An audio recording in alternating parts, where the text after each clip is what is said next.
السلام علیکم ګرانو کتونکو امید یم چې ټول جوړ یاستئ ملګرو په نن ویډیو کې به زه تاسو ته وایم چې بېګا شپه په پاکستان سوپر لیګ کې دویمه لوبه چې کومه د پېښور زلمۍ او کراچي کنګز مابین کې ترسره سوله زبردسته لوبه ترسره سوله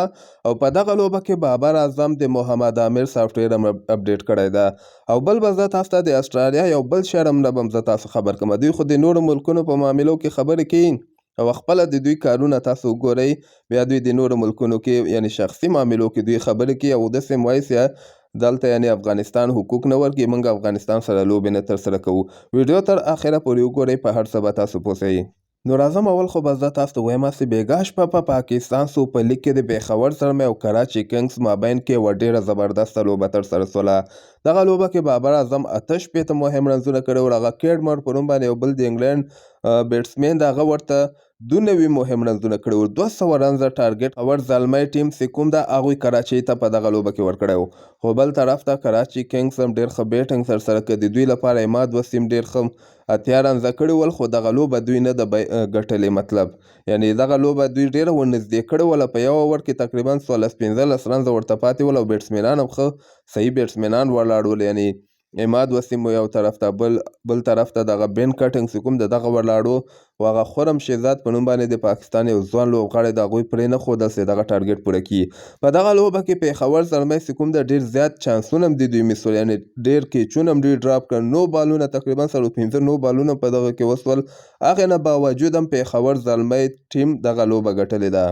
صرف 2 رنزو باندې پېښور زلمی کراچۍ ته په هغه لوبه کې ماته ورکړې وله او د دغه لوبې خاص خبره دغه وله چې محمد عامر او بابر اعظم چې کوم د دغو مابین کې هم دغسې شخړه رامنځته شوې ده شخړه خو نه خو دوی ټویټونه کوي یو بل ته ټویټونه کوي د پاکستان سوپر لیګ نه مخکې محمد عامر داسې ویلي ول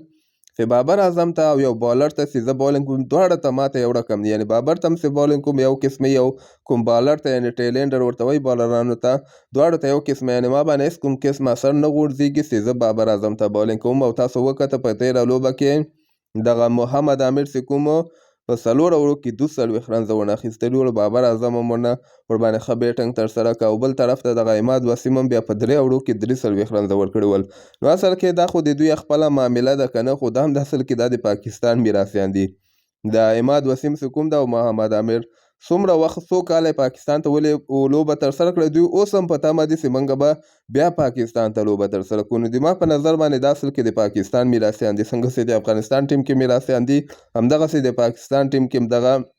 میراثیان دي چې اوسه پورې دوی په تمه دي چې موږ ته په پاکستان ملي ټیم کې چانس راکړي بل خبر غواړم چې د استرالیا یو بل غټ شرم نه زه تاسو خبر کومه 13 ورځ یوه ورځ د دوی د انګریزانو یوه ورځ ویلنټای ډې ورته ویلل کېږي چې ډېره یعنی په اسلام کې دغه ورځ هم را روا ده دوی ګلان ورکي هلکان جلیکانو ته ګلان ورکي جلیکان جلیکانو ته هم ګلان ورکي بیا په دغه ورځ باندې ډېرې زیاتې بې حیایان هم کېږي که نه خو دغلته د بیګ بیش لیګ چې کومه پاڼه ده دغه 2 عکسونه به تاسو ته ښکارېږي